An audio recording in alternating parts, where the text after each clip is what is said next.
Hello வணக்கம் நண்பர்களே, நான் உங்கள் கடைசி விவசாயி. இன்றைக்கி நம்ம வீடியோவில் எதை பற்றி பார்க்க போகிறோம்னா கோழி பண்ணை பற்றி தான் பார்க்க போகிறோம். கோழி பண்ணையில் கோழியோட வெயிட்டை வச்சு எப்படி FCR கால்குலேட் பண்ணுறது அதை பற்றி பார்க்க போகிறோம். ரெண்டாவது, நம்ம கோழி ஃபுல்லாகவே ஏற்றிட்டு போயிட்டாங்க, அதாவது சேலுக்கு போயிடுச்சு. எவ்வளோ நமக்கு பெனிஃபிட், அதாவது எவ்வளோ லாபம், எவ்வளோ செலவு, அதை பற்றி ஃபுல் டீட்டெயில்ஸ் பார்க்க போகிறோம். இத்தனை நாள் நம்ம கஷ்டப்பட்டதுக்கு எவ்வளோ இன்கம் வந்திருக்கு கோழி பண்ணையிலேருந்து அப்படி சொல்லிட்டு இன்கம் ப்ரூஃப் போடுறேன் பாருங்கள். அதுக்கு முன்னாடி நீங்கள் நம்ம சேனல் ஒன்று சப்ஸ்கிரைப் பண்ணலாம். கீழே இருக்க சப்ஸ்கிரைப் பட்டனை ப்ரெஸ் பண்ணுங்கள், அது கூட இருக்க பெல் ஐக்கன் ப்ரெஸ் பண்ணுங்கள். அப்போ தான் நம்ம போகிற வீடியோஸ் உங்களுக்கு உடனுக்குடன் வந்து சேரும். வாங்க வீடியோக்குள்ளே போகலாம். அதாவது FCR அதை கால்குலேட் பண்ணுறதுக்கு ஒரே ஒரு ஃபார்முலா தான். FCR = மொத்த செலவான தீவனத்தின் எடை, அதாவது நம்ம கோழிங்களுக்கு வளர்க்குறதுக்கு யூஸ் பண்ண தீவனத்தின் எடையை கிலோகிராமில் இப்போ எடுத்துக்கணும். ரெண்டாவது, மொத்த கோழிகளின் எடை, மொத்தமாக நம்ம ஏற்றி விட்ட உயிர்கோழியை ஏற்றி விட்ட கோழியோட எடை, ரெண்டுத்தையும் வகுக்கணும். அதாவது மொத்த செலவான தீவனம் வகுத்தல் மொத்த கோழிகளின் எடை, எதுவுமே வகுத்த கிடைக்கிறது தான் நமக்கு FCR. இந்த ஃபார்முலா வச்சு தான் FCR ஃபுல்லாமே கணக்கிடுறாங்க. நம்மளுடைய கோழி பண்ணையில் எவ்வளோ FCR வந்தது, எவ்வளோ கோழி எடை, எவ்வளோ தீவனத்தின் எடை செலவாச்சு எல்லாத்தையும் பார்க்கலாம் வாங்க. FCR கணக்கிடுறது எப்படி, அதாவது மொத்த தீவன எடை, மொத்தமாக எவ்வளோ தீவனம் ஆச்சு, 60 கிலோ மூட்டை, மொத்தம் 725 மூட்டை 60 கிலோ மூட்டை செலவாச்சு. அப்போனா 725 × 60 43,500 கிலோகிராம் ஃபீட் நம்ம கன்சியூம் பண்ணியிருக்கு கோழி. கோழியோட மொத்த எடை வந்து 29,700 கிலோகிராம். அதில் ஓகேங்களா, மொத்த கோழி, அதாவது நம்ம ஷெட்டில் 3 ஷெட்டு 600 அடி கோழி மொத்தம் எத்தனை வந்ததுன்னா 11,700 கோழி வந்து. அதில் 650 கோழி செத்துச்சு, 50 கோழி வீக்ஸ், அதாவது செத்த கோழி, அதெல்லாம் வீக்ஸ், அது நொண்டியாக இருக்குது பார்த்திங்களா, அதெல்லாம் கணக்கில் கிடையாது. உயிராக எத்தனை கோழி எடுத்திருக்கோம் அதுதான் கணக்கு. இது கம்பெனிக்காரங்க பார்த்துக்குவாங்க. தேவையான டீட்டெயில் இப்போ கிடச்சிருச்சு. இப்போ நம்ம FCR கணக்கு போனோம். FCR = மொத்த தீவனத்தின் எடை 43,500 கிலோகிராம். ஓகேங்களா. அடுத்தது வகுத்தல் மொத்த உயிர்கோழி எடை, அதாவது 29,700. 43,500 வகுத்தல் 29,700 வகுத்தா FCR நமக்கு எவ்வளோ கிடைக்குதுன்னா 1.464.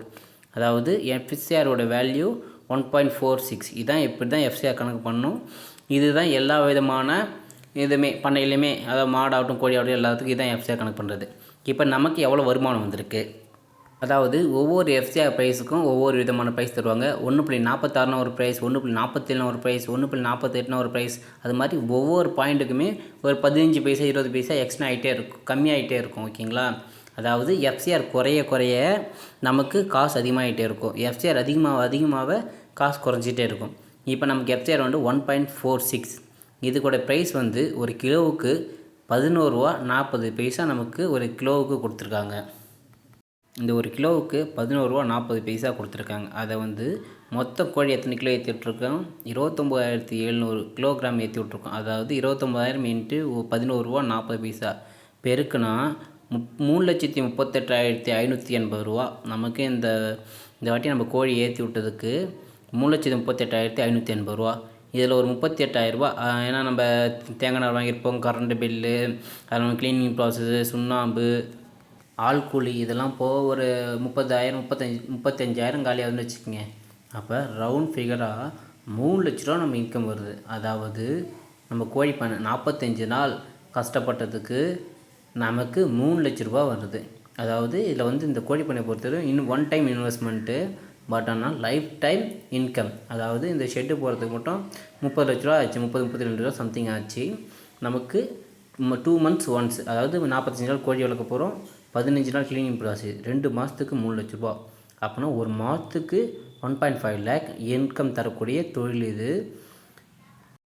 கவர்மெண்ட் ஜாப் இது மாதிரி மற்ற அதர் ஜாப்ஸ் போனால் கூட பேமெண்ட் சேலரி ரொம்ப கம்மியாக இருக்கும், ஒரு 30,000 40,000 50,000 கூட இருக்கும். பட் ஆனால் சுயமாக நம்ம தொழில் செஞ்சால் நல்ல இன்கம் வரக்கூடிய தொழில் நிறைய இருக்குது. அடுத்தபடியாக இந்த பண்ணையை இப்போ என்ன பண்ண போகிறோம்னா, இன்னிலேருந்து ஒரு 15 நாள் ஃபுல்லாமே க்ளீன் பண்ணிவிட்டு கீழே இருக்க வேஸ்டேஜ்லாம் அள்ளிட்டு அதையும் 1000 ரூபான்னு விற்றுருவாங்க. ஒரு டிராக்டர் 1000 ரூபான்னு விற்றுருவாங்க. அதுலேயும் நமக்கு பெனிஃபிட்டு தான். ஃபுல்லாத்தையும் க்ளீன் பண்ணிவிட்டு சுண்ணாம்பு அடிச்சுட்டு ட்ரிங்கர் ஃபீடர் எல்லாத்தையும் கழுவிட்டு திரும்பவும் அடுத்த மாதம் கோழி இறக்க ஆரம்பிச்சிடுவாங்க. இது மாதிரி நிறையா சுயத்தொழில் எப்படி செய்கிறது, பண்ணை வளர்க்க எப்படி செய்கிறது, மானியம் என்ன, அது மாதிரி எல்லா டீட்டெயிலும் உங்களுக்கு வேணும்னா மறக்காமல் கீழே இருக்க சப்ஸ்கிரைப் பட்டனை ப்ரெஸ் பண்ணுங்கள். அது கூட இருக்க பெல் ஐக்கானை ப்ரெஸ் பண்ணுங்கள். அப்போ தான் நம்ம போகிற வீடியோஸ் உங்களுக்கு உடனுக்குடன் வந்து சேரும். நன்றி, வணக்கம்.